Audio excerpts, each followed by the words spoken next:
All right, good afternoon to those of you on the East Coast. Good afternoon also to those of you on the West Coast. I'm your host, Brandon Choi, co-creator of Movers and Shakers Unlimited. Thanks so much for joining us wherever you're watching from. As you well know, every week we try to give you a point, or make it a point, if you will, of giving you the goings on in the world of pulp culture in our weekly podcast known as This Week in Pulp Culture, trying to bring you up to speed so that way you are not left in the wind. And of course, I'm not going to be alone in talking about today's said topic. So without further ado, I want to welcome my co-host, my partner in crime, Mr. Spillman Trueheart, aka Spills. What is going on, sir? You're muted, sir. I'm still muted. What's up, ladies and gentlemen? We're back again. You get double fireworks today. This is like a double rainbow almost. You don't usually get that. You know, place your bets tonight. Whatever you think is going to win because that's a double fireworks. But, the three seed is okay. It's nothing wrong with the three seed. Everybody's team is not a Here three we seed. go. So, Here we go. Here we go. it's Because you okay. were so hard pressed on that two seed, but we're gonna talk about that because we have some I recent mean, news in I that. mean, in the same vein, last week it said we are one game out of the second seed. That's still true. So I'm prophetic in that way. Yeah, but there was also some other stuff that happened in terms Hmm. of some news updates this week that may put that into jeopardy. But we'll get to that, Mr. Spills. But Uh, let's go, uh, ladies and gentlemen. but with that out of the way, the main thing that we'll be talking about, as you saw in the main topic, is that there has been announcement in terms of a new Friday that is on the way. It's hard to believe that it has been as long as it has since we've had the last installment, as well as some of the prior installments. But we do have a new Friday, and of course, we want to do a recap of some of the things that happened with the 2025 Oscars. There were some things that Hey, transpired. again, Some prophecy. there were winners. There were winners. There were some noticeable, losers or snubs that I feel that we can discuss, and there were some memeable moments, if you will, as well. But outside of that, before we get to that main topic, event or segment, if you will, there were some other things that happened. As I just teased, some things that happened in the world of sports. But we also have some local news to discuss, as well as some daily news roundups that happen outside of our DC metropolitan area. So, without further ado, Mr. Spills, shall we begin? Let's get it, ladies and gentlemen. All right. So, we're going to start first with our sports cooler segment. So, let me get that up for you guys now. And in talking about our sports cooler segment, we did have, I don't know if it's something in the water spills, but we've had some, injuries and some updates regarding those said injuries. But we did have some awesome things historically that has happened in the world of the NBA regarding a player receiving being inducted into his franchise's Hall of Fame, as well as another player making history in terms of points scored thus far in his career. So let me put that up now. I know. I'm going to give you the floor. I'm going to give you the floor, but I figured it would be something worth discussing. But we're going to start first with our injuries.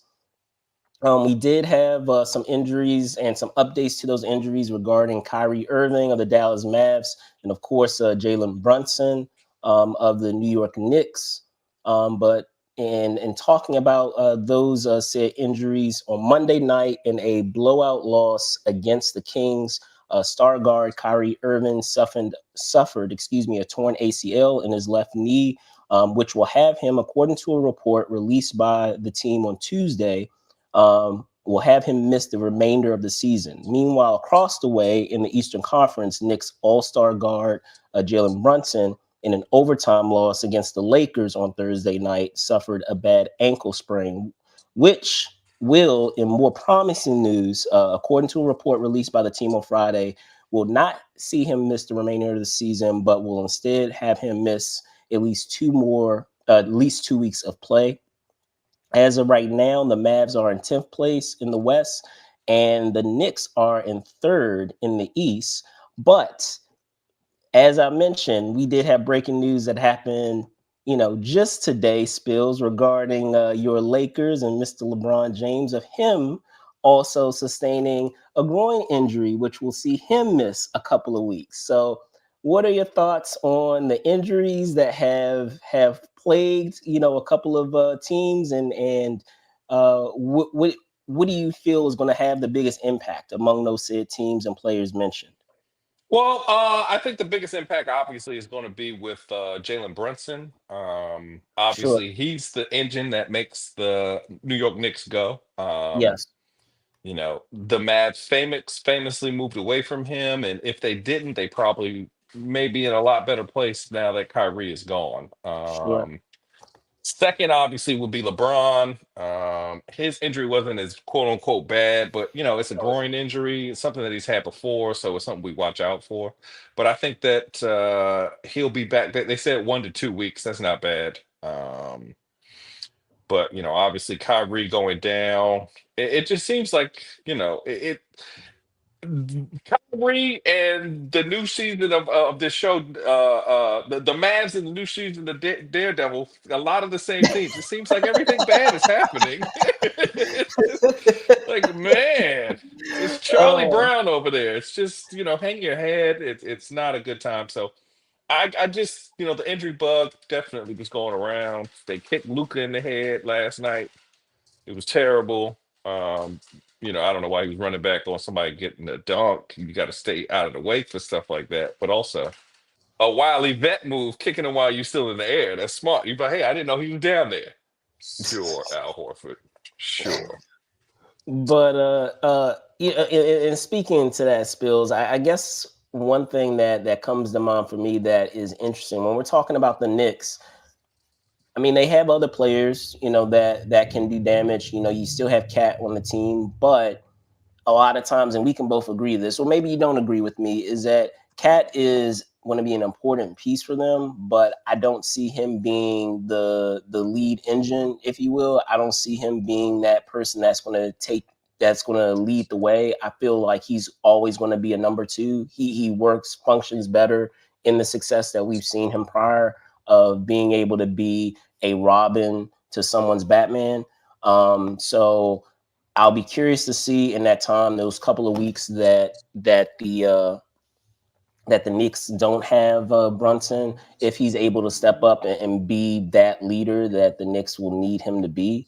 Also, speaking to Thibodeau of the coach, when we're speaking to him as a coach and it's not lost to anybody else, he really runs. I hate to say it, runs his players into the ground, and so when we're talking about utilizing your lineup, uh, he has a very distinct and short list of people that he trusts to be able to play in his games on both sides of the floor.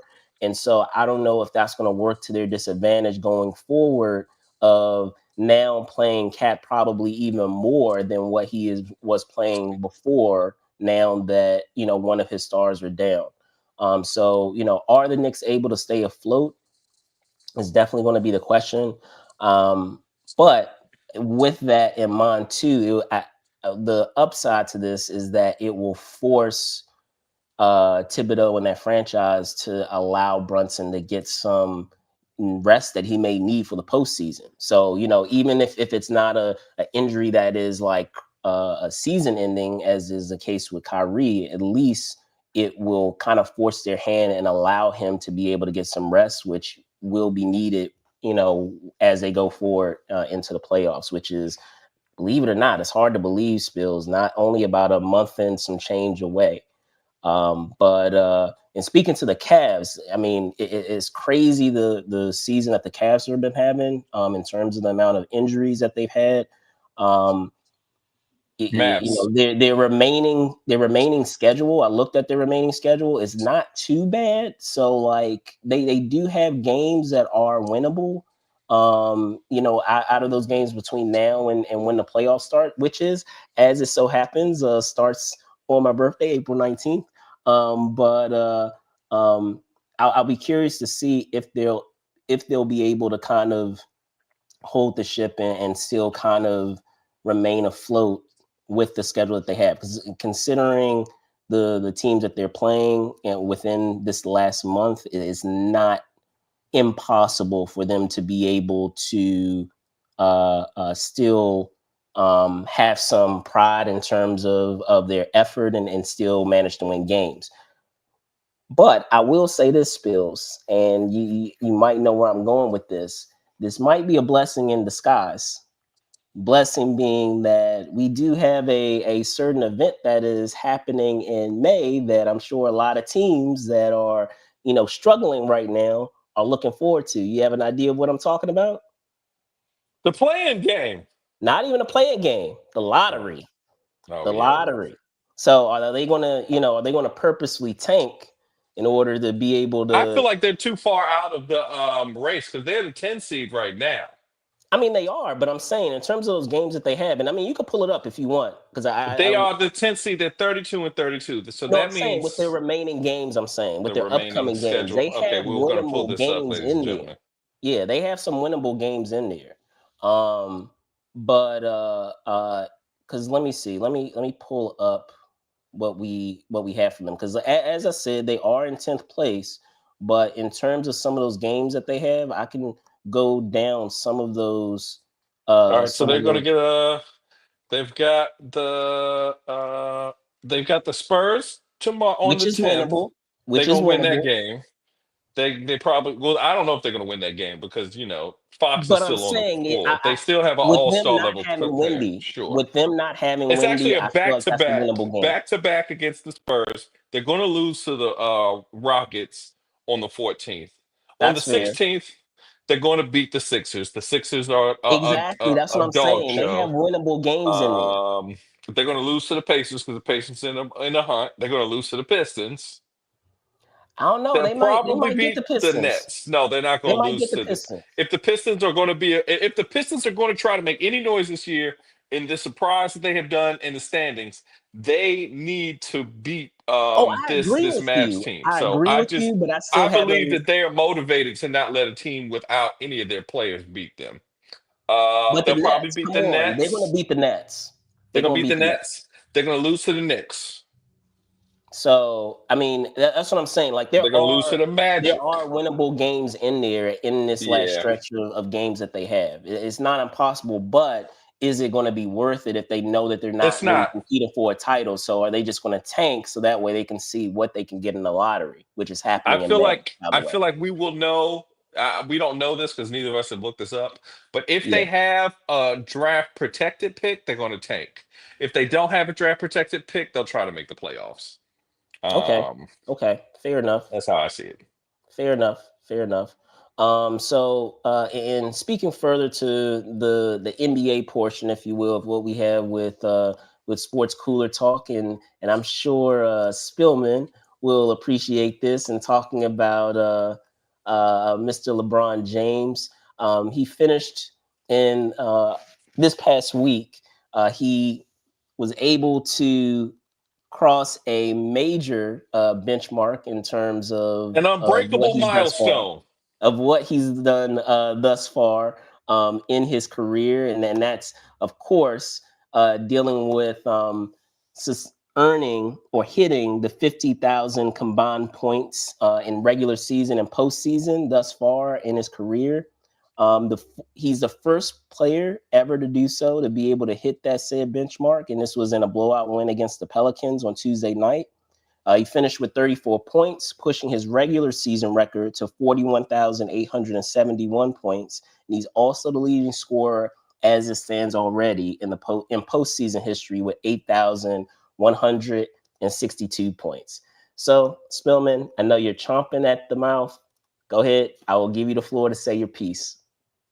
That's right, ladies and gentlemen, the greatest of all times. If you took Michael Jordan's points in the NBA and you took Scottie Pippen's points in the NBA, allegedly Michael Jordan's best teammate, you would have what LeBron James has right now. So that's crazy, ladies and gentlemen. That is crazy. And we say that LeBron ain't even the scorer, even though he's the greatest scorer of all times. Think about that. You're going to say Mike was, but Mike averaged under 20 before plenty of times. All right, so I'm gonna like I That's just said, terrible, ladies and I'm gonna gentlemen. I let Cannot Spillman believe say his piece. I I let cannot Spillman say believe his that we're piece, but going to I'm sit up glad. here and diminish. I'm glad you 50,000 said. points, bro. I'm glad you said that, Spillman, Do you know what they because said? as I'm I've gonna give always you one. said, Let me finish this before I go. all right, go Before ahead, you go, go they for it. said that if Yeah, you the floor. average what Michael Jordan averaged for, like that, his highest average, you have to average his highest average for 20 years and play 90 games a year. So you'd have to play 90 games a year to catch LeBron. That's how crazy the man is. You'd have to be Michael Jordan for 20 years. And essentially, that's what LeBron has done, but we refuse to see it. We refuse to see it. Okay. LeBron All never right. quit the game. Mike quit twice. Mike Okay. quit twice. Terrible. All right. Y'all good? You got it out of your system? You ready for this Terrible. one? You ready for this one? The Okay. GOAT. You ready for this one? So I'm gonna help Okay. you out, Mr. Spills. Again, as I've always said, mad respect for LeBron James of the longevity in which he has accomplished the things that he's done thus far in his career. That's why he is always my number two, right under Michael Jordan, which is not a slight against LeBron James. If we're talking all time in the history of basketball of saying that he is number two, I don't feel like that's a slight. But I'm going to help you out, Spills, because I'm glad you brought up the idea of him quitting, as you said, and leaving the league. Because if memory serves, what happened when he took a hiatus and came back? Can you help me out here? What happened, sir? Oh, crickets. I'm hearing crickets here. Are you muted? I can help you. I am muted. Are you I just muted? want you to remember he got swept by Shaq. Shaq beat him. He No, didn't no, even make no. the conference finals. He had to go and he had to What happened? beg the front office. He said, please, can we What get happened? Dennis Rodman in You here get any so that I can titles? win some games? I Any need to have a titles? third all Oh, defensive selective player. memory. That's Selective right. memory. I got you. He What lost. happened? Don't You you won remember any he lost when he came back? They titles? said You won any 25 is titles? not 23. You don't remember that? Did he win any titles? My Oh, wait, question. wait, wait, Can wait. you answer it? You see that number? That's what happened when he came back. 45. He had to change his number back because he lost. He lost, ladies and Oh, gentlemen. so that was point number one, Spills. But Look I'll at take it a that. step further. How did I Hold know on. that you was Hold going on. to I'm gonna have let this you kind of talk. Hold shenanigans? on. So I had to pull Hold up on. this 45 Okay. so that the ladies and I'm gentlemen gonna could let you see talk. when he You came got it back, out. he was You not got it out. good. Okay, not done 45 is yet. not to Not 23. done yet. So you brought up the Terrible. point of him quitting. But we're going to take it a step further, Mr. Spills, in that Michael Jordan, I'm going to help you out here, is the only player in league history to win MVP, scoring title, first team all defensive selection, and an NBA championship and a finals MVP in the same year. You want to know how many times he did that, Spills? 4 times. 4. So, I mean, even outside of, again, mad respect to LeBron James, 4 titles, of course, versus 6. There were 6 attempts by Michael Jordan to get those 6 titles, and he won all 6 times. But again, So LeBron, is mad Robert respect, Ory better mad respect. than Michael Jordan? Because Robert Ory went 7 for 7. He says Robert Ory. Yeah, he went 7 for 7. No, Every because time that look, Robert Ory went to the did finals, you he won a chip. did you just hear that stat I just gave you I mean, it's the same kind of of being a stat that you two-way just had. player? Of being a two-way player? I mean, he has 7 chips. Okay, Come on, so bro. which one is it? Is it the Come on, stats or is bro. it the chips? Because It's if a it's the combination chips, of both. okay, I It's a just feel combination like of I both. don't know, ladies and gentlemen. Again, no slight against LeBron James. LeBron James is awesome. He is number 2 all time. I'm not gonna, I'm not gonna, throw any other, slight against that. He is my number 2. He is an outstanding player, all time legend, but he's still number 2 under Michael Jordan. I feel like at this point with the Michael and LeBron argument, it's become an argument of do you like the person who's always there, like always there. Like today, LeBron is a title threat. When Michael Jordan was 40, he wasn't no title threat, not ever once. And I'll give you one more, LeBron. I'm about to say LeBron. Spills. I'm gonna give you another one. I'm gonna give you another one. Okay, go ahead. And then this kind of like just spells the difference between LeBron and Jordan for me. is that Hmm. as great as LeBron is, if you recall, the recent, the recent criticism that he received in terms of him saying, is he the face of the league, or is what is it, Anthony Edwards the face of the league? And he's like, man, people don't want to, try to be the face of the league because all of this, they receive all this criticism, they receive all this hate, all of these things that they have to deal with. Do you think Jordan would back down from that responsibility? He did. Bruh, Ladies and gentlemen, did you bruh, see that? He just bruh, owned himself. He owned bruh, himself. Michael bruh. said, "It's too much. It's too much. I want to go play baseball. I can't. I And he can't came have this back and weight." took it back on. It don't matter. You just said, could he do it? And I just said, no, he could not. He didn't. We forget that. Everybody forgets that Mike quit. Just when the world It needed him, was, he walked oh, away. here's a better one. Here's a better one. And then He we'll was straight up move on because Hakeem he's getting Olajuwon. into, We got to move on. We can do this all yeah, day. yeah. One last one I'll get into, and then we'll talk NFL, okay? And you'll agree with me with this one. As subjective as you are about LeBron, Okay. would he allow the All-Star weekend to turn out the way that it has? I don't think that LeBron has control over that. Okay. Moving on, y'all. Moving on, y'all. So what you saying is Michael was having that much power that he was like, no. Oh, okay. Actually, ladies and gentlemen, I do know. I do know what he means by That's this all I need to because know. Michael had the power to steal that dunk contest back in '88. That's why. That's how much power Michael had. They let him steal the dunk contest. He was like, LeBron could have done that too, and he shied he away could from have that stole the moment. dunk contest. He should have LeBron could stole have the done dunk that too. He contest. could have been done that in his career, and he shied away from that moment. So Ladies and gentlemen, this is football, this talking is football, y'all.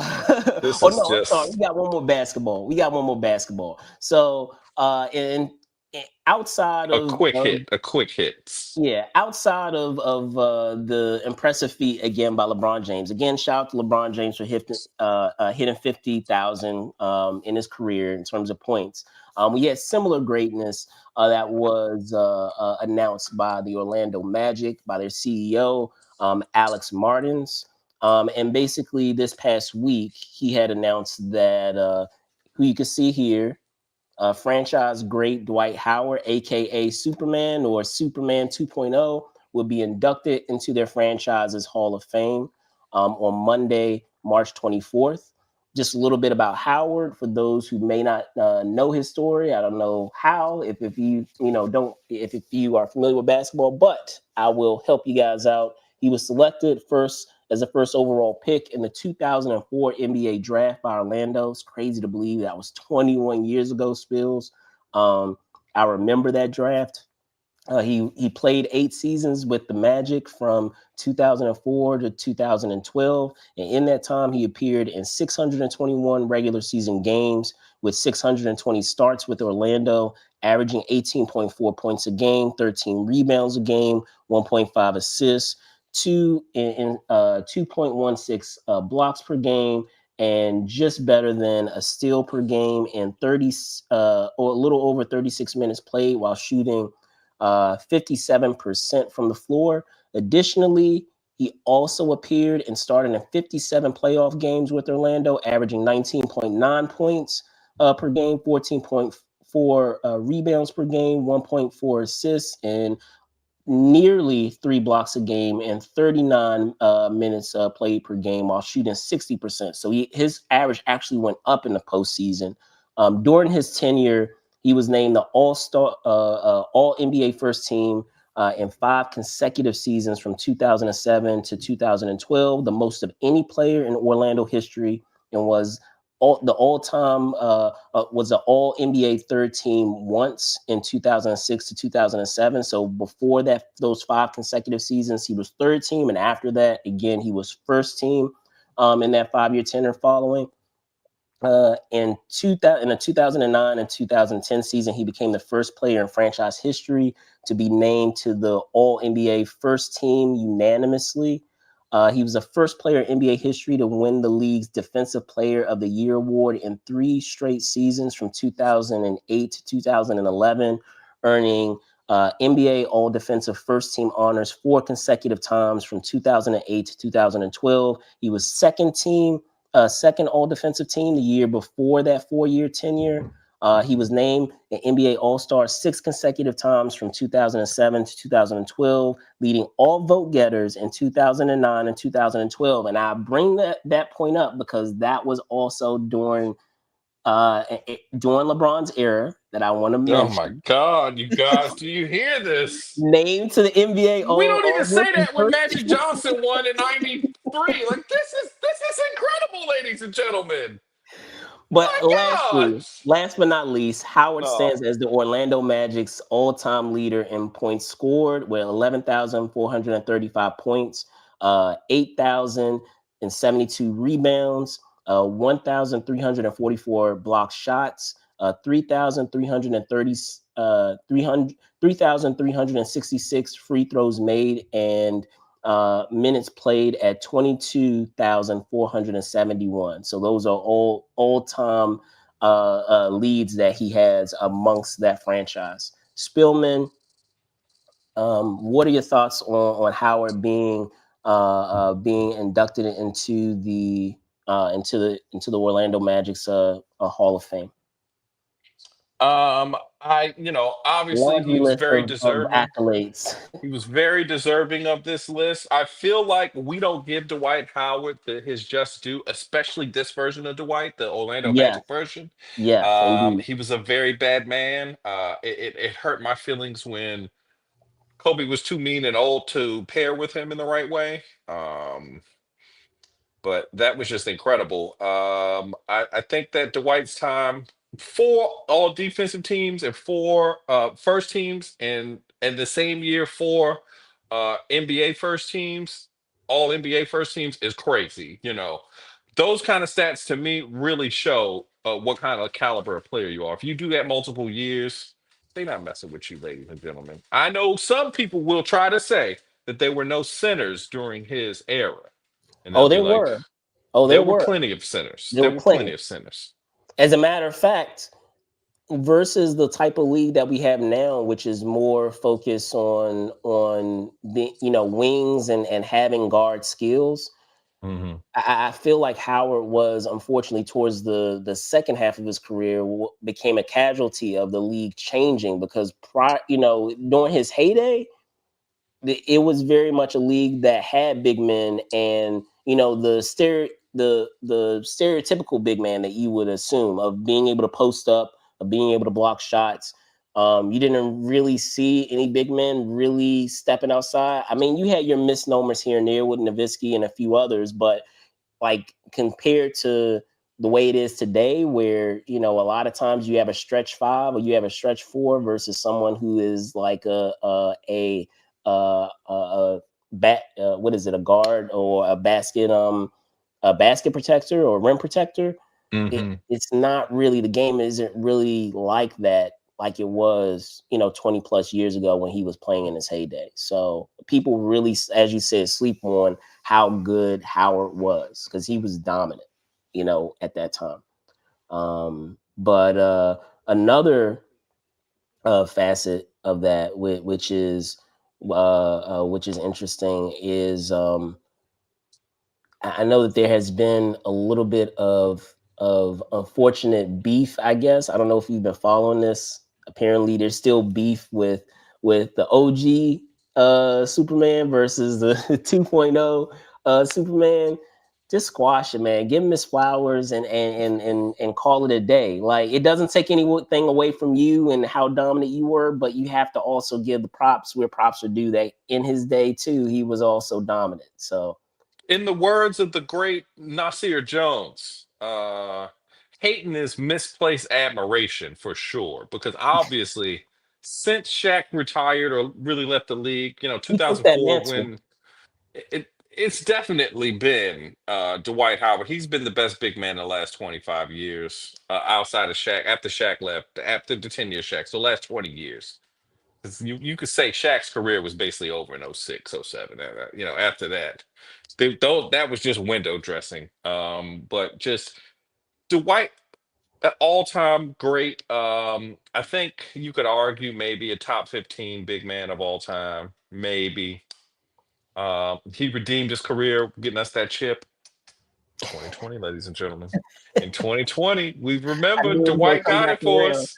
I I knew it was mean, gonna come back around. But go ahead. he left us and he came back and we was like, oh, Dwight, we do love you. So, everything's good with Dwight. I just don't I honestly, the rest of us have forgiven Dwight. Sure, he's a crazy person. He's weird. He, Off may court have stuff had a aside, flatulence issue in locker rooms that I've heard of. There may be some kind of that stuff. But, honestly, what could you really hate about Dwight Howard? Sure he smiles a lot, but what's wrong with that? I feel like we just give that man a hard time. yeah, I He's hear you. happy. It's okay to be happy. I hear you. But yeah, that's gonna wrap up what we have, at least in the basketball portion. We want to try to get through this NFL portion here that I wanted to be able to discuss with you all. We had a retirement as well as a major contract that was imparted this past week. So, and starting on Tuesday, sources notified ESPN's Adam Schefter that star RB, so star running back and Super Bowl champ, has been rewarded with a 2-year, $41.2 million contract, and this is with Barkley of the Philadelphia Eagles. Again, awarded with a 2-year, $41.2 million contract extension thanks to his historic season. And speaking to this historic season, it was one that saw Barkley rush for 2,504 yards over the regular season and the postseason, breaking the single season record previously held by Terrell Davis, while also leading his team on its Super Bowl run. In fact, Barkley had a chance to take down Eric Dickerson's regular season rushing title as well. However, the Eagles decided to rest their starters in the finale against Barkley's former team, the New York Giants, leaving him 101 yards shy of Dickerson's mark of 2,105 yards.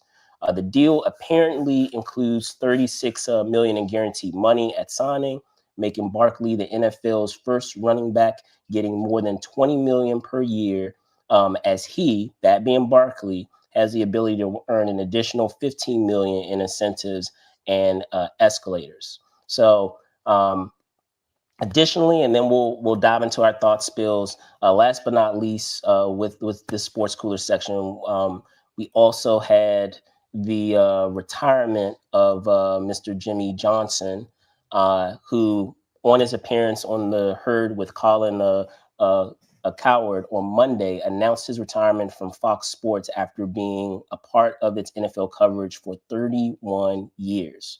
The now 81 Johnson, outside of his coverage of the NFL, had a legendary career previously as an NFL coach, winning 2 Super Bowls with the Dallas Cowboys and a national championship with the University of Maryland.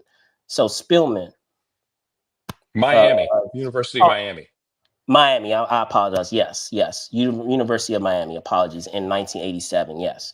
So, Spillman, in speaking, of these two, matters, we can talk on either, whether we're talking about the retirement of Jimmy Johnson, whether we're talking about Mr. Barkley here.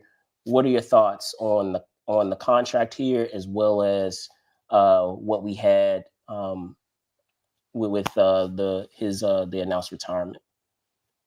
I think that let's go with Saquon first. It Yes. makes me very sad as a Commanders fan to see Saquon doing his thug thizzle like this. Them signing Saquon to that deal was a big deal.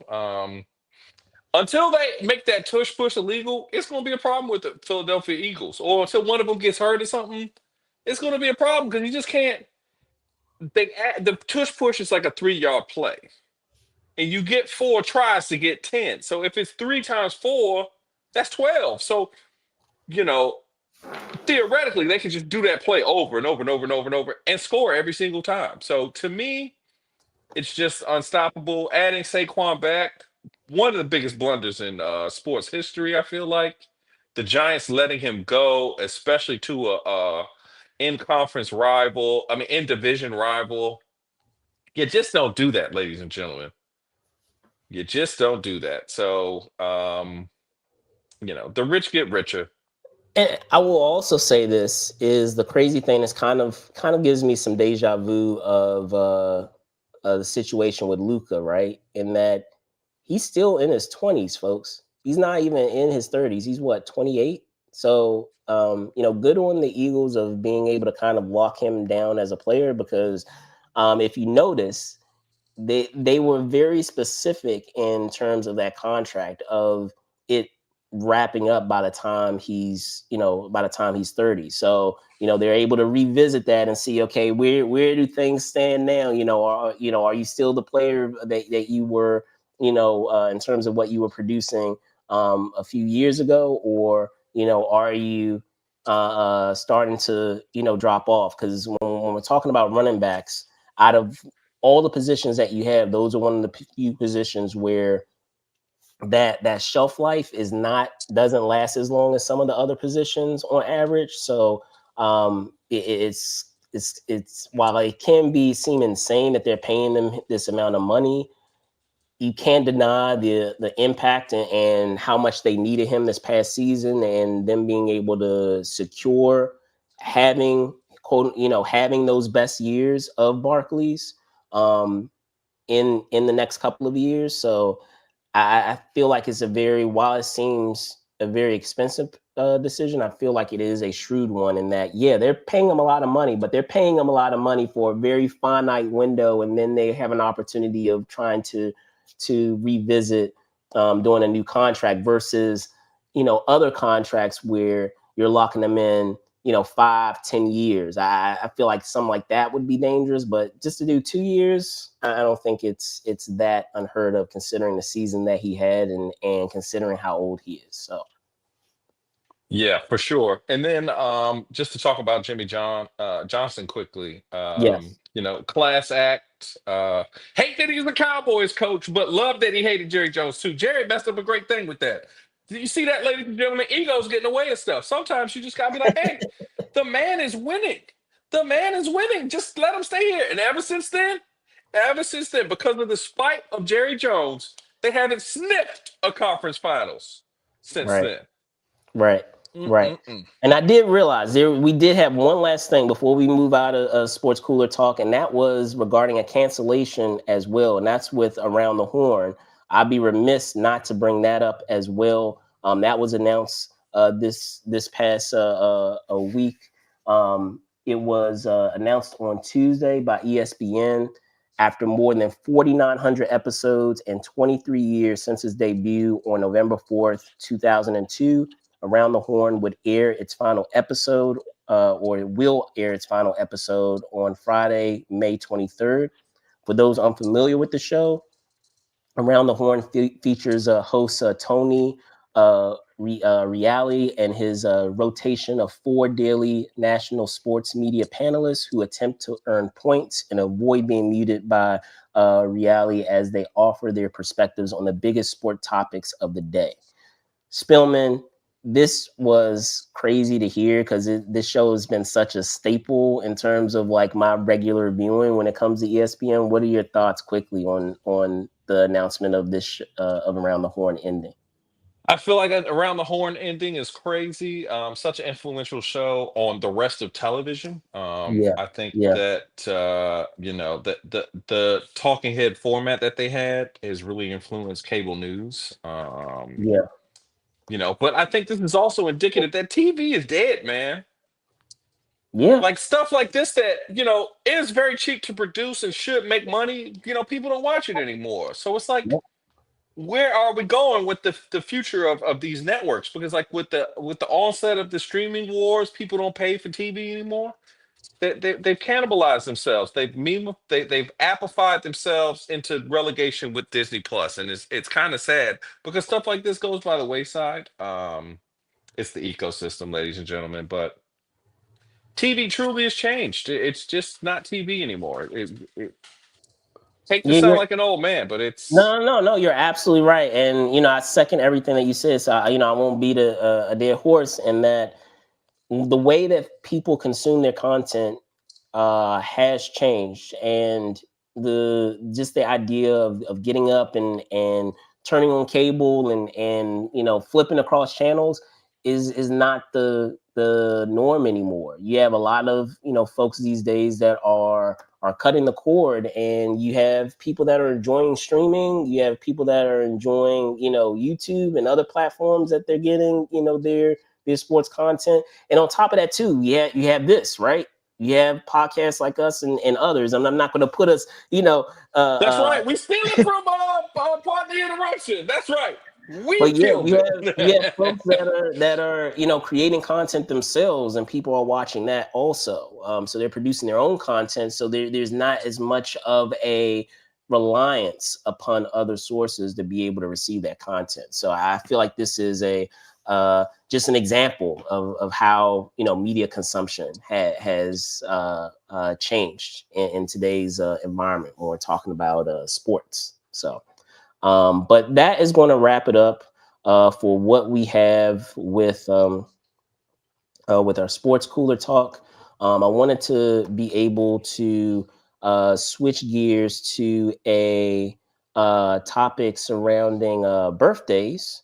And I'm going to bring this up, see if I can share it here. Give me 1 second. See if we have it here. Here we go. So we did have a birthday that went down this past week, and that's with none other than filmmaker Paul W.S. Anderson.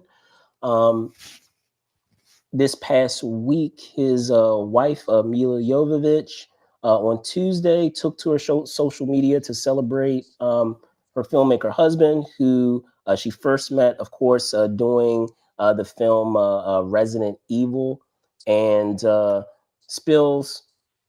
It's crazy to believe that, because in this post she put his business out there, said that he was 60 years old. I'm like, he's 60 years old? Because I've been had followed Anderson's career, his filmography for quite a while. Because for those of you that may not know out there, he's like a big I would say he's a big geek, like like many pop culture folks of enjoying enjoying video games. He is well known for trying to adapt a lot of video games, and he's done other things across other genres too. So happy birthday again to Paul W.S. Anderson, and I will put it out to you before I share mine. What is a film? I don't know if you had a chance to look at his or recall some of his filmography, Spellman. What is a favorite film of yours of Paul W.S. Anderson? I think my favorite of his films, obviously he did the Resident Evil.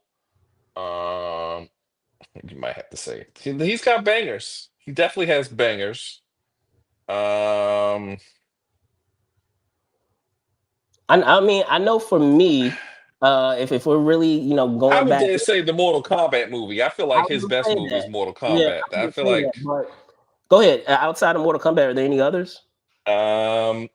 obviously Death Race was a classic. I didn't realize that he did that one. But yeah, I think his best is obviously Mortal Kombat. Event Horizon was an interesting movie. See, that's Um, mine. That's mine. And here's what I'll say is Paul W.S. Anderson overall has been hit or miss for me, but mhm, I can't deny that there are gems in there that I have really enjoyed out of his filmography. I mean, you already named Mortal Kombat.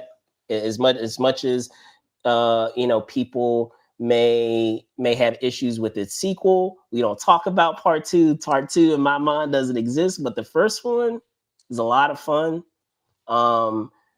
If we're also talking about the first Resident Evil film that was done, I feel people sleep on, and I'm a horror guy, so I still to this day I feel like Event Horizon is up there, is a terrific horror film, and even that concept of having like a haunted house on a spaceship versus having it on Earth in a house, having it on a ship and having that ship act as a haunted house. I thought it was an interesting concept. And the folks that you have, if you look at that cast that you have a part of that film, Lawrence Fishburne, Sam Neill.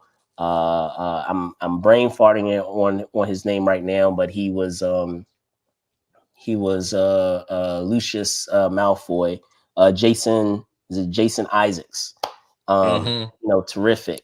Sean Pertwee, like there were a lot of terrific folks that are a part of that film, and him being able to man that and uh, uh, make it into what it is. In addition to the impressive cast that you have there, one of my favorites. So again, happy birthday to Mr. Anderson, who celebrated his 60th birthday, and he's still doing films right now. I don't want to make him sound like he's decrepit or something, but he's still doing films to this day, and still doing films with Milla. So shout out to Milla too, because they have had a successful, outside of course, married life and family. They have had a successful business partnership in terms of films that they have done together and produced together.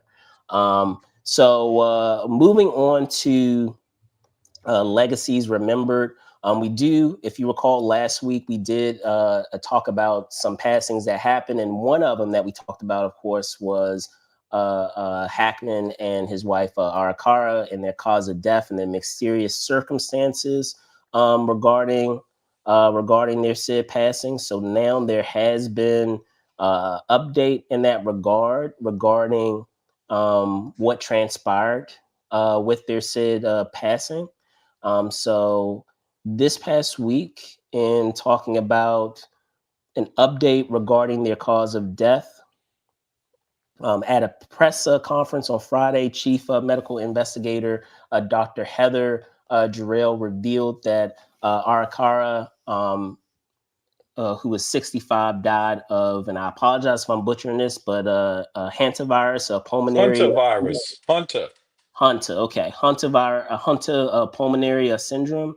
Um, for those that may not be familiar with it, the Hunter virus is spread from animals to humans and is a disease that is often carried by rodents. And, me and doing the research, and don't want to get too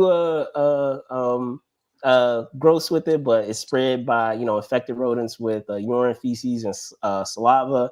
And that syndrome, HPPS, is a rare infectious disease that can really rapidly, progress into severe symptoms such as heart and lung problems.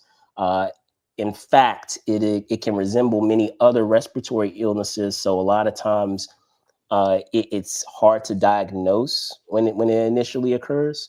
Hackman, on the other hand, died of heart disease with Alzheimer's disease as a significant contributing factor. This was per the Santa Fe area officials, per their discovery and their study of what had transpired. So Spillman, now that we have a clear sense of the cause of death for Hackman and his wife, what are your thoughts? Sad to hear about this. But thank God it wasn't foul play and it was like a Romeo and Juliet situation. Oh boy. I'm happy that, no foul play took place because, people on the internet would talk about his daughters like they had did something to that man. And that's like, come on, Yeah, internet. like I was like, Come on, come on, internet. y'all. Why we You gotta gotta do go? better. You Why gotta we do gotta better. go to that? Come on, Right, internet. Why is it always gotta be that some family member right, did something right, nefarious?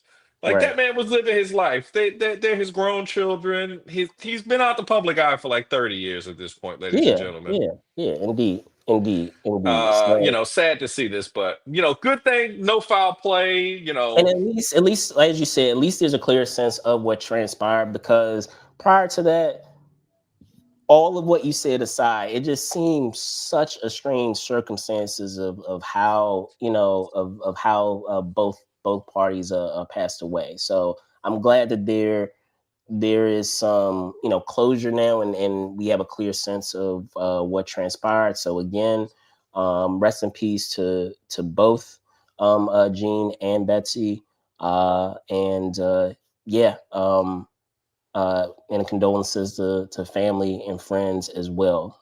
So switching gears from uh, the what we had just discussed with the update of causes of death with, again, Gene and Betsy. We did have on more lighter news. We had information regarding Comic Con International. So I want to see if I can get this up for you guys, regarding a change, or I should say an addition, if you will, as it pertains to Comic Con International. It was announced, or I should say revealed, by the Madrid news organization El País, that Comic Con would bring a version of their show to Spain, to Malaga, Spain, more specifically. It was apparently it's been negotiated between the city council of Malaga, and I apologize if I'm butchering it, but as I said, it was negotiated between the city council of Malaga, the Andalusian tourism, the Andalusian digital agency, and the Malaga City Council, as well as Comic Con International.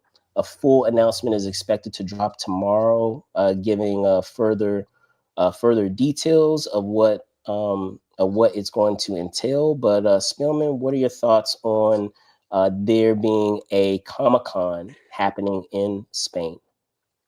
So my question is, do you have to now say Comic Con in the Catalan accent? Is it Comic Con? Do you say it that way? Do you put the lift? Do you say Comic Con? Do you say that? How does it Wow, change now that it's in wow. Malaga? This is big for Comic Con. Comic books is all over the world. It's nerds everywhere, baby. We be reading everywhere. So, this is just great for the brand of Comic Con. The San Diego Comic Con. It's great to see that they're branching out. Because America is not the only place in the world, ladies and gentlemen. I know that we seem to think that. It's not, but I actually have a theory, Spills, in What's your that theory? when we're talking about moves like these, I always feel like they're always feelers for something bigger.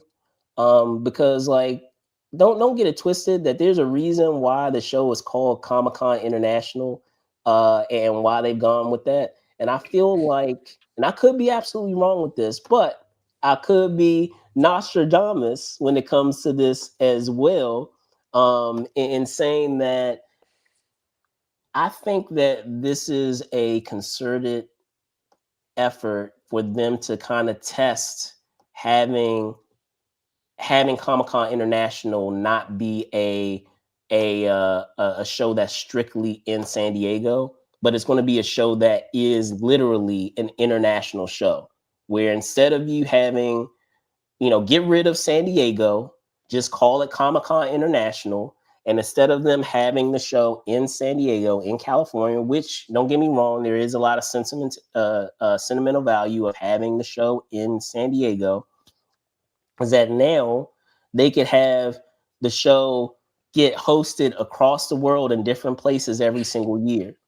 So you drop San Diego, you make it Comic Con International, and just like you would have with, a show like Celebration, for those of you who don't know, the Star Wars show, Star Wars Celebration, I feel like it's going to end up becoming like that, where still have Comic Con, you still have Comic Con International in the way that we, view that show, but instead of it being annually in San Diego, I feel like this is a feeler, a test run to see, hey, can we try to do this show, like literally do this show internationally instead of, having it in San Diego? And the reason why I say that is because by having it international like that, I feel like it gives Comic Con more power, because they don't really need to kind of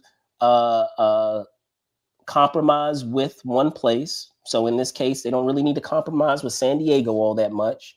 Wherever place they go, They're going to have a lot of, they're going to have a lot of negotiating power. They're going to have a lot of leverage because they already have a brand that people recognize, that people want to have in their said location. So I think that they're doing a feeler, even though they're not explicitly saying it. I think that they're doing a feeler to test to see, can this actually work, in another location?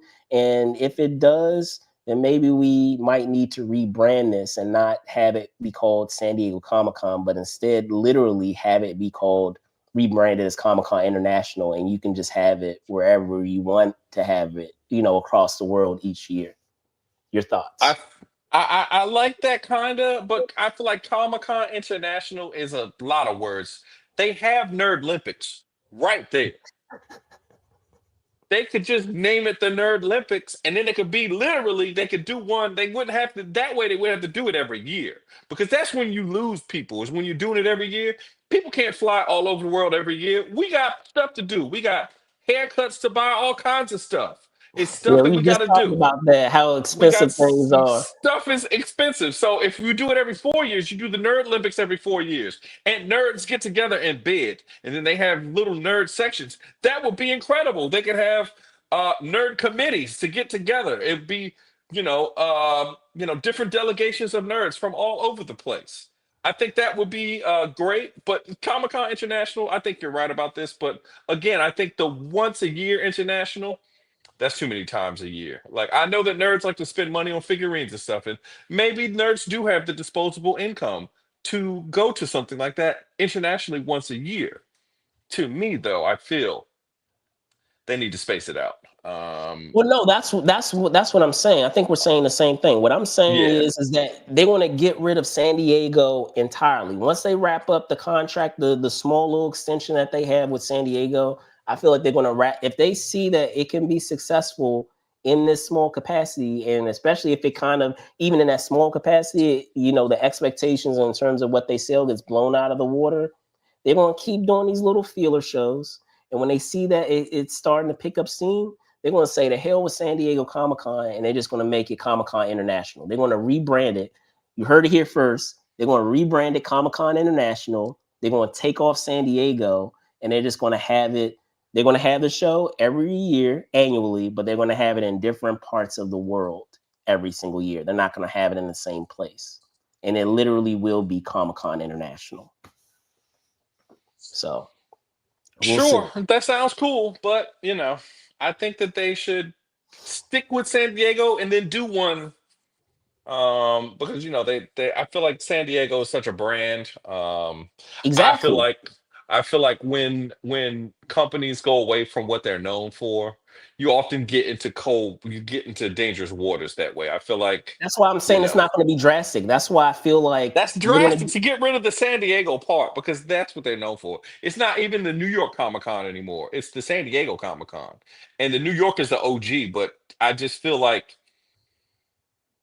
the proximity to Hollywood for what it essentially has become a movie con, I think to move it internationally will kill the brand. So I get what you're saying, but I think if they did it every year and moved it around, there's a lot to be lost there. But who I knows? get what you're saying. I understand what you're saying, but the only reason why I argue against it is because these days you have conventions everywhere.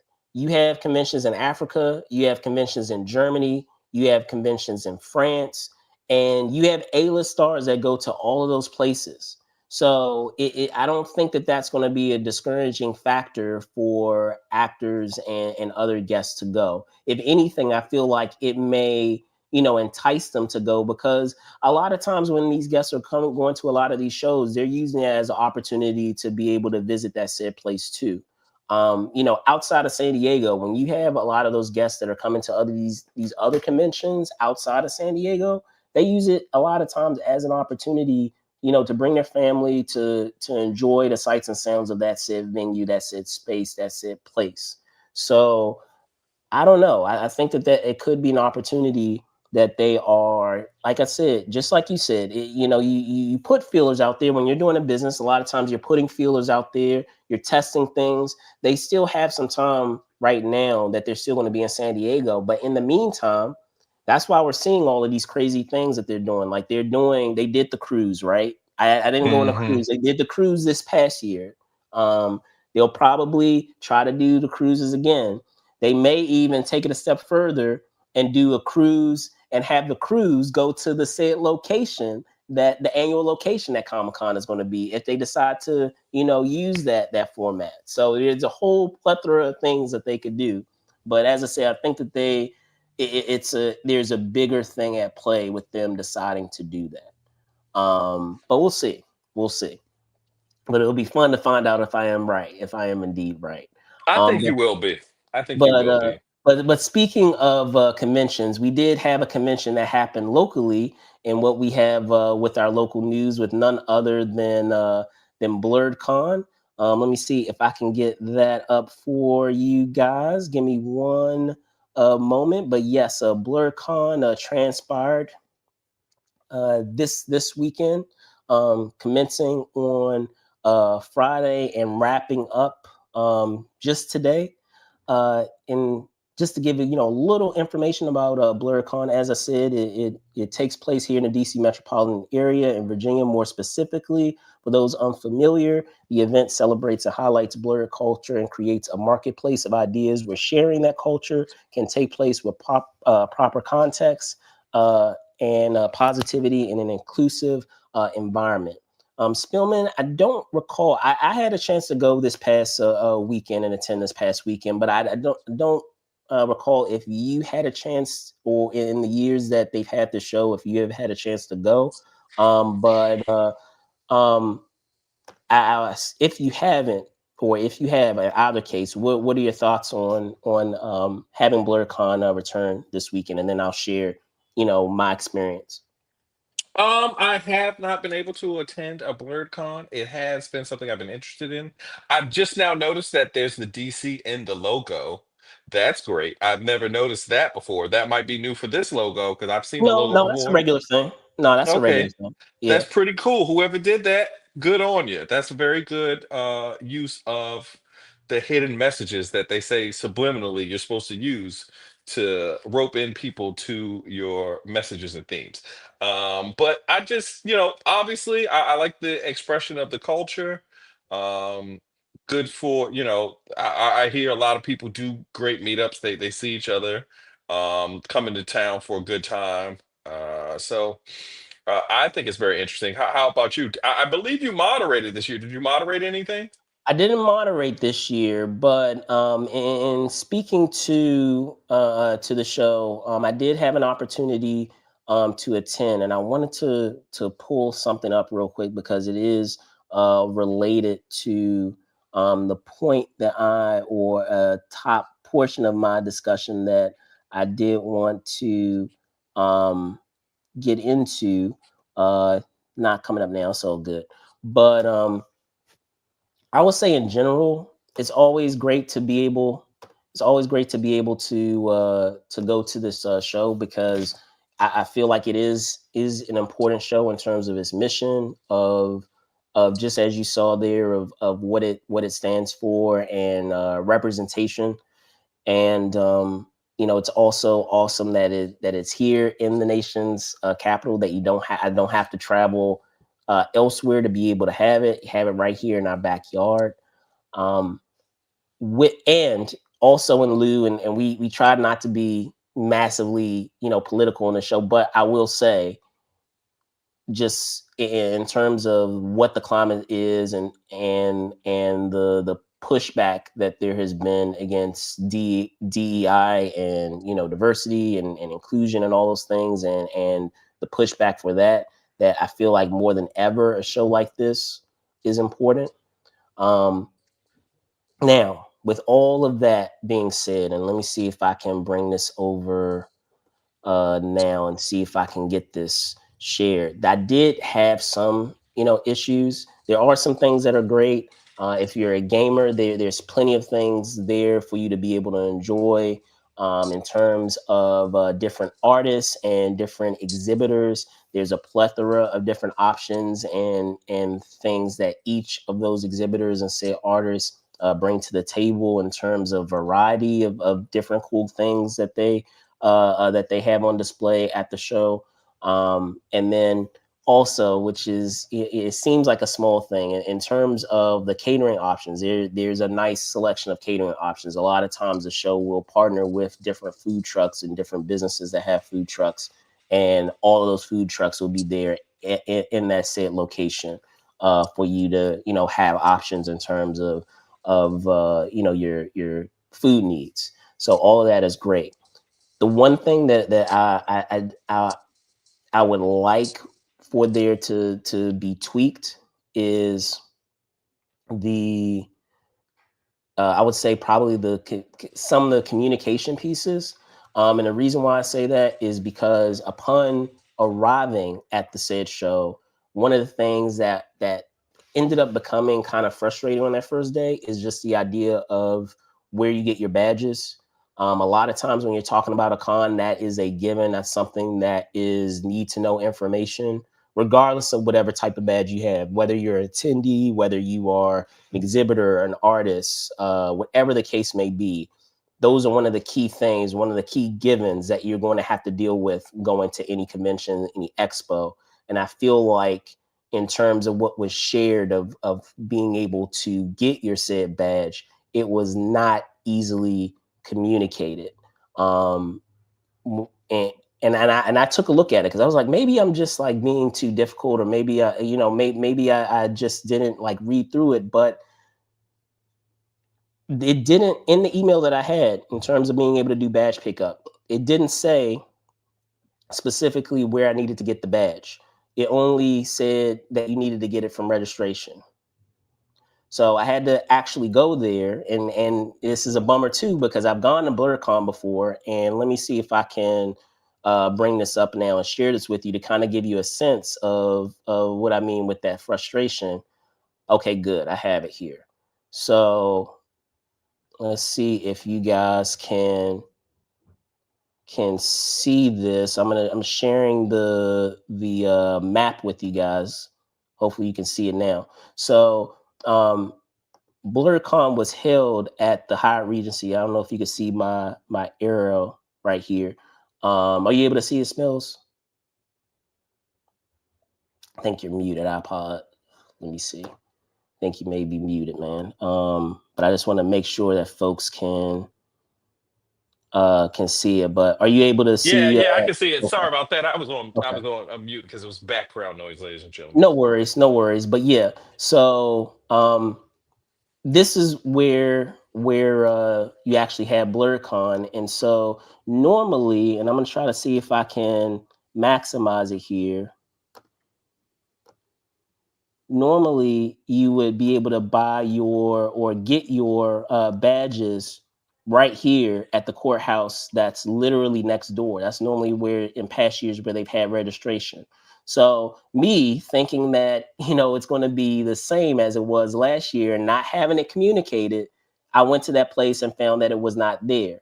Come to find out that we had to go not to the not to the courtyard that was right just down below. That's across the street, but we had to go all the way up to where is it? Up to this Hilton that was right here. So I'm gonna try to minimize this a bit so you can see the amount of distance. So we are about right here. Let me see. We are about right here. Yeah, there you go. Right here at the Hyatt Regency, and we had to go all the way up here to the Hilton in order to be able to get our badges. So it was already a situation where I was like, oh, come on, bro. Like why is it up here? And if it is up here, how come it wasn't, communicated that it was going to be up there?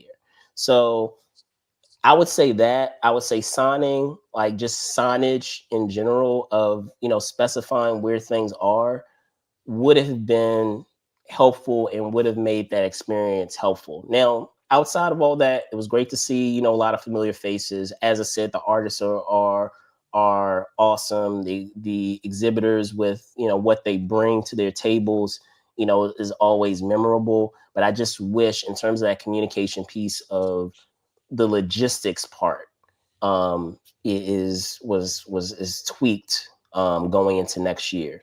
That you clearly have it spelled out of where things are and where you need to get them, and that there's signage so that way you can properly get to where you need to go in a said situation. So those were my big gripes, and I know for some folks that can be major gripes because when we're talking about conventions, not everyone, I don't want to, I like to feel like I'm in decent shape, but that's not always an assumption or the case with a lot of your attendees. So to have them have to go that distance in order to get what they need to be able to participate in the show can be a problem. So but those are my thoughts. You can let me know in the comments if there were some other things that you guys enjoyed in the show, or you could also share some things that you felt could be tweaked going into next year.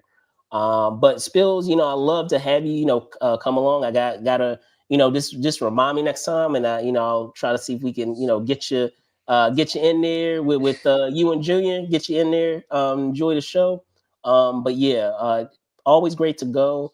But it's not lost on me that there are some things that can hopefully change or that can be tweaked. So as I said, wrapped up this weekend, started on Friday. And they had, terrific guests, terrific exhibitors, artists, and uh, I never have a complaint in terms of what they have in terms of variety of food options. Because sometimes you have to like literally leave the venue to be able to find good food options. All right, Oh so yeah, there is that one restaurant over there in Crystal City that you can go to. there is, but do I want to like dedicate that much time do that? I got you though. I got you though. But moving on to our stream and chill, we did have a show that did go down, a little small show called Daredevil Born Again. And I'm gonna see if I can get this up for you guys as well. But yes, of course, the highly anticipated show dropped this past Tuesday. We had two episodes that had aired that we were given. So Spill, I want to punt it over to you. What are your thoughts on what we got from this said series thus far? I think so far it's been great. Like I said earlier about the Mavericks, Matt Murdock just lives a tortured life. Nothing good happens in Matt Murdock's life. Like I'm surprised his dog didn't die in the first episode. It seemed like everything bad could have happened. I just like how they set this up. This is one of my all-time favorite comic book stories. Born Again is what like if you're a Batman fan, I feel like this story is why you're a Batman fan. I know that that seems convoluted, but Frank Miller wrote this when he was with Marvel. Most of the times, when you become a great creator at Marvel, you become poached by DC to write their staple of books. Much like how people are great with other teams and then they win championships with the Lakers, Frank moved from Marvel and wrote The Dark Knight Returns and many other great stories. But I was going to And say, this if is one of memory, his. I was going to Go say, if ahead. memory serves, I mean, we do have the name there, but if memory serves, it's not a one to one adaptation. I know that they borrow elements in other prior seasons, but apparently, from what I recall about it, they're actually borrowing a lot of it in name only, and they're taking on other adaptations that weren't a part of Born Again. I think so, but yet and still. I They got you. can't do a one for one because then they're gonna if they have Typhoid Mary, that means that like Fisk is gonna be cheating on his girlfriend later in the season. Now, I don't remember her being cast, but that will be interesting. And politicians generally, sometimes are known Yeah, to philander. So but maybe that yeah. could be something they introduce.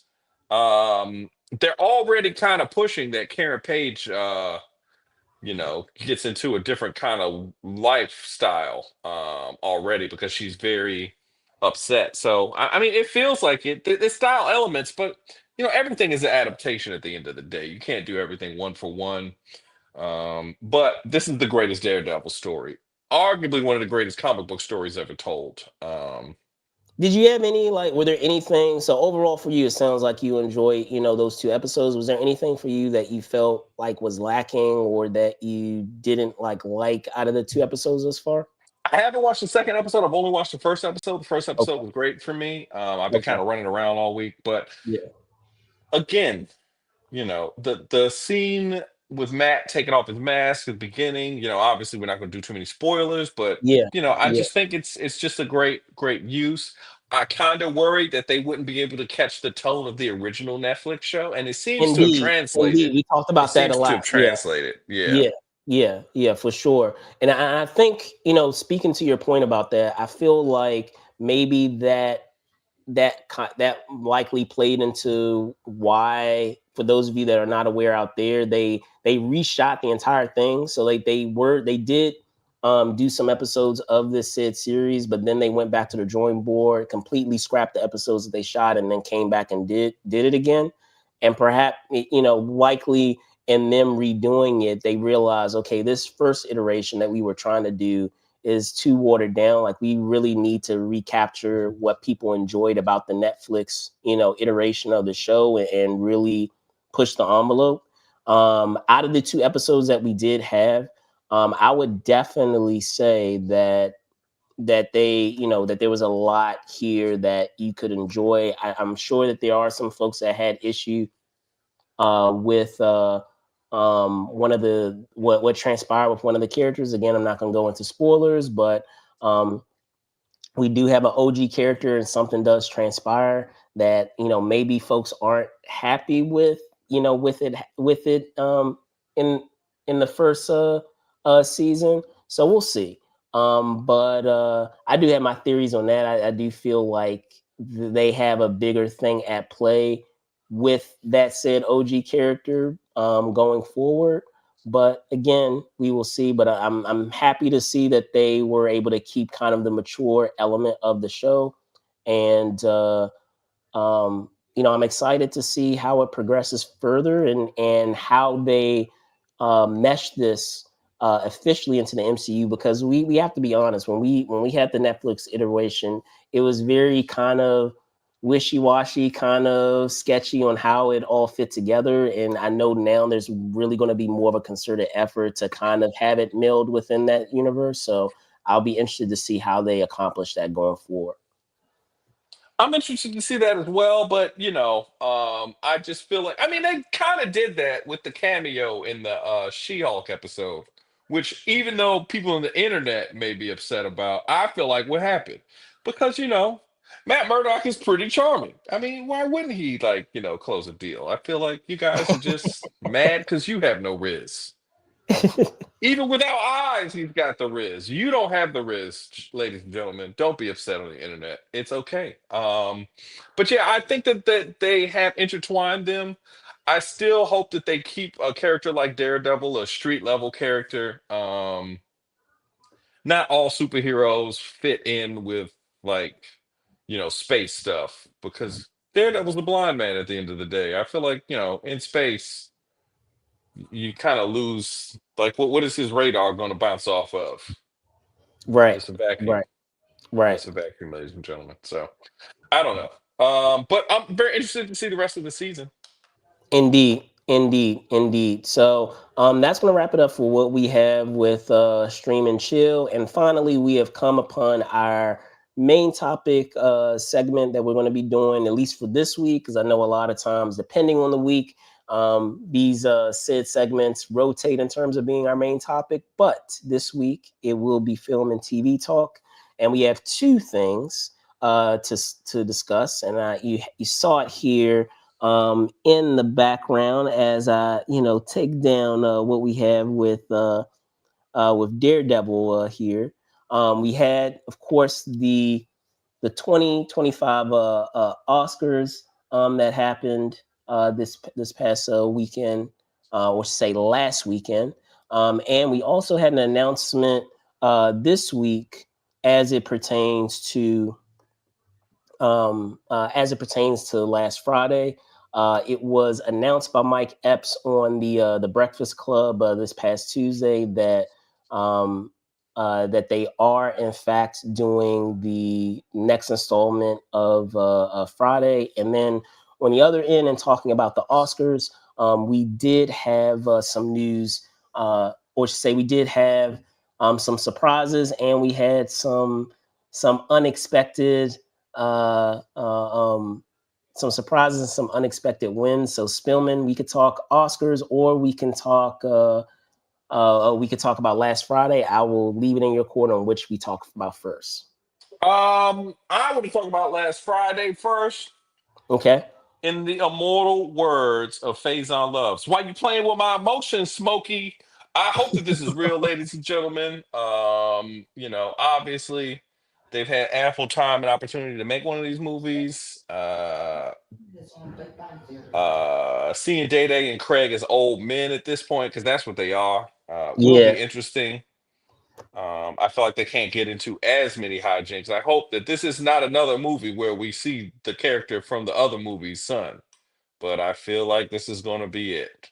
Who do you think it's going to be with? Is it going to be with Donna, or maybe Debbie from the first movie, or who? I Who do don't you know. It's a good think? question. I mean, there are a lot of things they can do with it. I mean, the one thing that I hope that they do somehow accomplish is convince Chris Tucker to come back.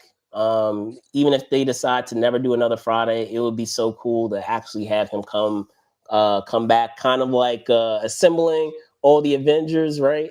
Assembling all the prior OG cast members. It would be cool to have them all come back. So, Yeah. and I know that's going to be a huge ask, because I know Tucker has commented on the reasons as to why he doesn't want to come back. He doesn't want to kind of get pigeonholed into that concept of you know the ganja, if you will, of being in type, not typecast, but being a representation of a ganja smoker. So perhaps they can find a creative way for him to kind of still accomplish that while still allowing him to participate. So maybe they can kind of do a meta commentary on that and actually have him uh, be reformed. Like there could be humor in that, of him being like a reformed, version of his character, where they still allow him to kind of check that box of not, doing what he doesn't want to be portrayed as that character, while still allowing him to be a part of it. He could cameo, like he doesn't have to be a huge part. It could just be a small, like, one-off, moment of the film that they require his assistance. So um, hopefully, hopefully is able to come together, because it's crazy to believe. Friday has been longer, but I forgot about this, Spills. But the second Friday, next Friday, came out in 2000. That was Yeah. 25 years ago. So, Yeah. memory serves. I'm trying to remember how long has it been. I don't know if you're able to look it up. I know it's been a minute since we've had the most recent iteration I of think Friday Friday After Next was like 2003 or so. 3. So yeah, even still, Yeah. still 20 plus years ago, still. So, yeah, I hope they're able to I'm get sorry, 2002, ladies and gentlemen. even longer, Even even longer. longer. So, um, definitely hope that they're able to get that off the ground. From, apparently, he hasn't read the script for yet, according to his visit on the Breakfast Club. So we'll see. But yeah, if they could get Tucker back, that would be awesome. And if they could get some other OGs back that have been absent, because I know Regina King, had been commenting on, like, how come I never got back in there? Like, She bring her had back. like two lines in that movie. I She don't had like care. two Bring her back. lines. I don't care. No. Bring her back. What, we gonna bring back Making Good now? Making Good won a spot. They gonna put another FUBU hat on her? Come on, man. Bring her back. Bring her Come back. on, man. So I agree. But again, they're gonna make Craig have a baby with Nia Long's character. I that's what I'm guarantee you, saying. Bring I back Neil guarantee you Long any amount of too. money. What's Or up? Or What's they could up? do a funny funeral, and that's how Smokey comes back because Hey, you unfortunately know what? Pops has passed away. Absolutely. Pops has Absolutely. passed That is a away, great and it'd be idea. funny at funerals. That is Funerals a be funny yeah. Foods be funny. because people I you think ain't you seen got in a some while there. pop up, and you be like, I think you got some there. I Yeah. feel like I I don't think know. you got some there. No, that's a great Yeah. idea. Making it a funeral. So talking Oscars, I know there were, some guesses that we had in terms of that said show. You had Honor's director walked away with four Oscars, and that was because he, basically had almost every hat there was to have underneath that film. So congratulations, to him. But we did also have some, and speaking of Honor, we had some snubs because like I for sure had Demi winning Best Actress in that category, and that did not happen. History thought otherwise in terms of folks, folks that we had win. And don't get me wrong, like I got a lot of them, correct, but that particular acting one, man, I'm not gonna lie. I was shocked in seeing that said moment happen. Your thoughts? Um, I think again, I was right with Kyrie, and I told you they was gonna get that boy Oscar so that he could be better than his brother and get out of his shadow. And then he could make that pregnancy joke that people either loved or hated. Yeah, yeah, Um, yeah. Put her on the Wicked spot. one. That's I told you crazy. Put her on costume the spot. design. Wicked. She put her right on the spot. But again, I told you Honora was going to win after the news came out. And I feel like I don't understand how human nature works all the time because I feel like the last thing that I maybe the comments came out at the wrong time, but like I feel like they made the comments at the wrong time. But Amelia Perez just I feel like they were known as the movie of the year, and then all that bad press came out, and then you can't have a bad press movie of the year, unfortunately. So that was very interesting to me. I honestly thought that it was going to be, that they were going to be we want to have someone else winning that best picture and the best director. I mean, even with what was it with best director, Hmm. the history that you have there of having the only female in that category. I thought that was purposefully that way for a reason because she was set to be able to get that Oscar in that say category. If anything, one thing, and you have a lot of capable nominees in those categories, but if anything, one thing that we can always attest to is for better, there's always a effort or in history where those that are voting for those said categories love to be a part of history of some having moments like that, and I felt like that was a moment for her to and I apologize, let me see if I can bring bring it up, but she was the only nominee, only female nominee in that said category among uh, guys for best director, and it was for The Substance. Um, but yeah, there were instances. You had that. There were some funny moments. So let me ask this. Let me switch gears a bit while I pull it up. How did you feel about um, what is it? Conan. Brian Conan as the host. I think Conan did really well. I think Conan did really well. He was funny without being mean like that Ricky Gervais. Because Ricky could get real mean. I feel like because Ricky not from here, That was he funny cuts though. I'm into sorry people when too. he And was it on is there. That was funny, funny. but he cuts into people too He's Englishly. brutal. He is It's brutal. I like will give you that. we are Americans and we're very sensitive. Even though we'll laugh with you, we are a sensitive people, and I feel like you got to toe the line. So I think that Conan did great. Um, he did that one bit. The one bit that he did that was all over everywhere was hilarious. I like that bit that he did. The Jimmy Kimmel bit that was hilarious.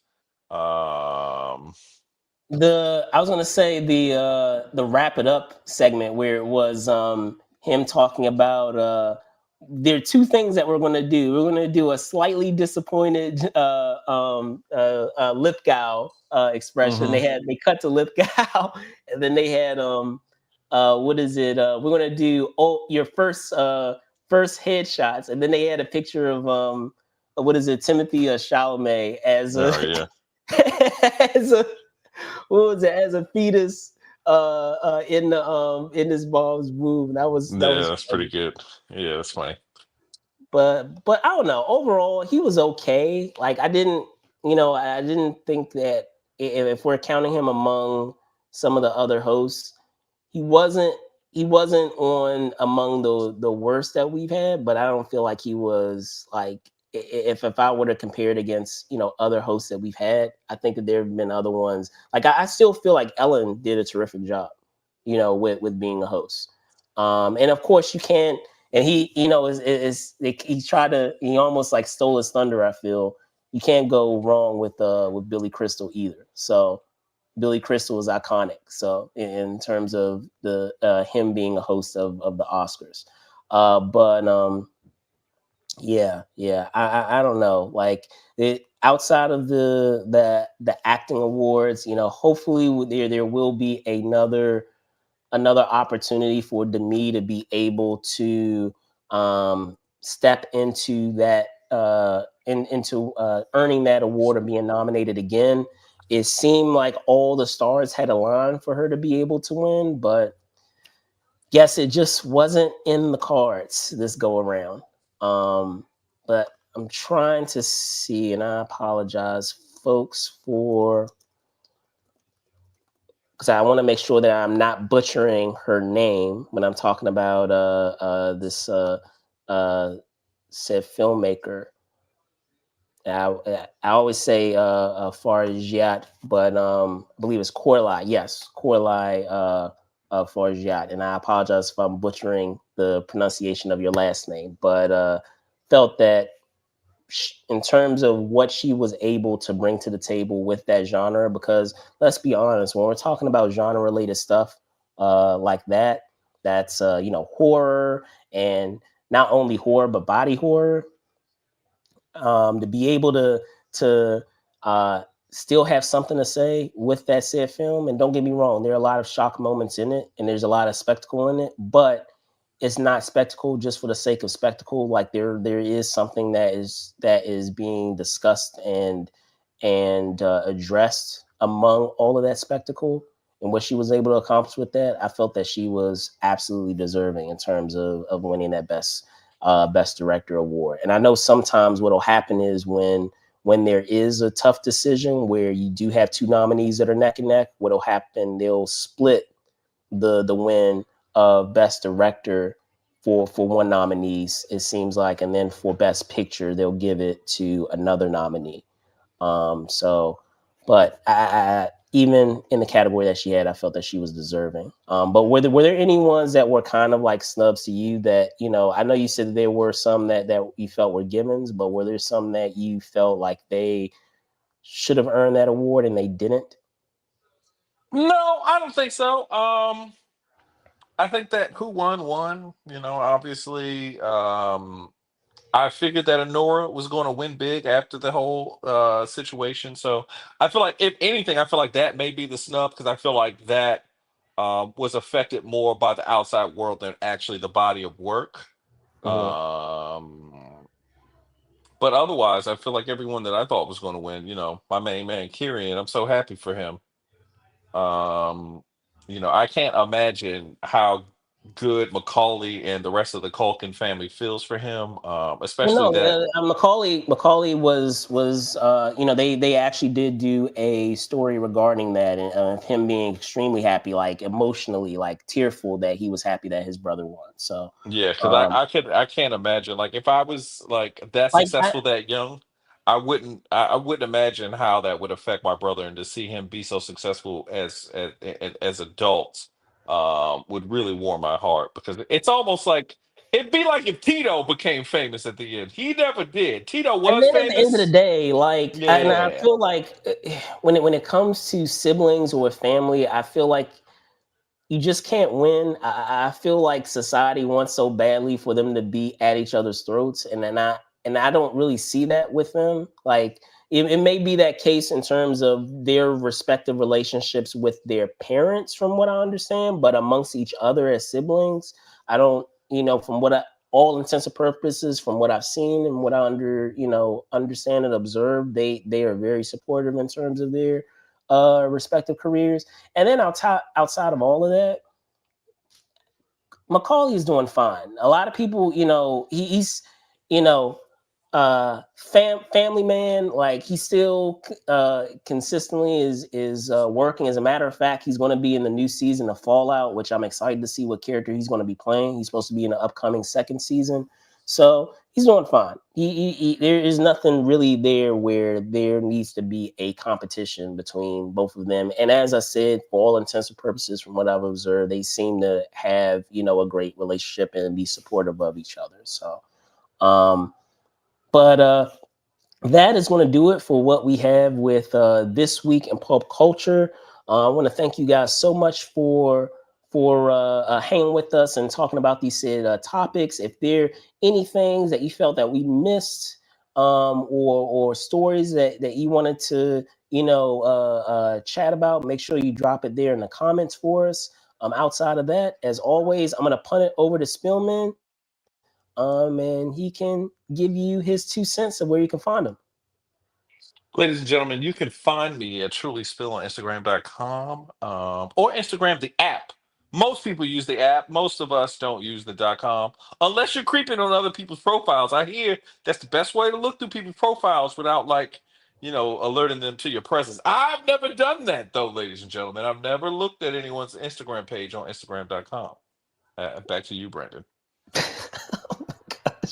So with that morsel of information, I want to thank Spillman, as always, for being co-hosting with me each week for This Week in Pop Culture. You can find me at Brandon Troy ENT, which you see down below.